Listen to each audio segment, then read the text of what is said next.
Sa simpleng panghimagas, makagawa ka na ng ganitong kaganda ng ating putong bigas na napakalambot at napakasarap naman talaga na pwede nyo ring pagkakitaan. So ano pang hinihintay natin guys? Samahan nyo ako sa ating paggawa ng ating putong bigas. Let's go! In a mixing bowl, ilagay na natin yung ating rice flour, baking powder, at yung ating sugar. So, sinala ko muna to guys para iwas buo-buo yung ating mixture. Kasi minsan din, hindi natin maiwasan na may matitira na mga bubo katulad nito. O diba? So, ngayon ilagay na din natin yung ating yes. At haluin ng maigi para makombine siya sa ating rice flour mixture. At ilagay na din natin yung ating water. Mix lang natin until ma-dissolve ang ating ingredients and set aside. So, ngayon gagawa tayo ng rocks. So, in a pan, maglagay po tayo ng ating rice flour at saka water. So, ang apoy nito guys, nakapatay pa po siya ha.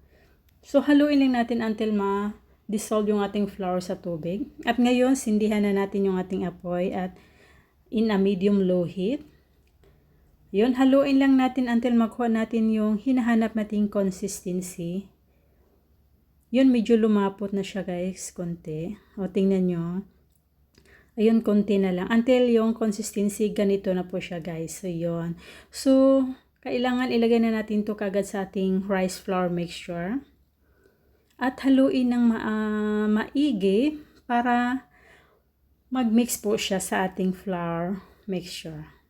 So, after nyan, takpan natin at paalsahin natin ng 1 hour. After 1 hour, ito na po yung kalabasan guys. So, nakita nyo yung bubble. Kaya lang medyo white talaga siya yung bubbles. So, yun po ang bubbles guys. So, slowly lang ang ating pagmix. Baka ma-overmix. So, optional lang to ha. Nilagay ko dito sa isang container para madali lang po ang paglagay ko doon sa mga molder ng ating putong bigas mixture. So, ito guys, ito po yung molder ko. Silicone po yan siya guys. So, maganda pag silicone. So, ngayon ilagay na natin yung ating mixture sa ating molder. So, ang ilagay lang natin 3/4 lang guys ha. Huwag masyadong puno. So, kailangan, bago natin ilagay, kailangan kumulo na po yung ating water guys. Kasi kailangan talaga na kumulo na talaga. So, katulad nito guys, yun, kumulo na siya. So, ngayon i-steam natin to ng 12 to 15 minutes. So, depende po sa inyong molder. Kung malaki po, more time. Ang sa akin, 12 minutes lang to 15 minutes. At nilagyan ko ng towel para yung moisture hindi pupunta sa ating putong bigas. So, look at that guys. I-test natin kung luto na ba siya. Ang ganda ng ating putong bigas.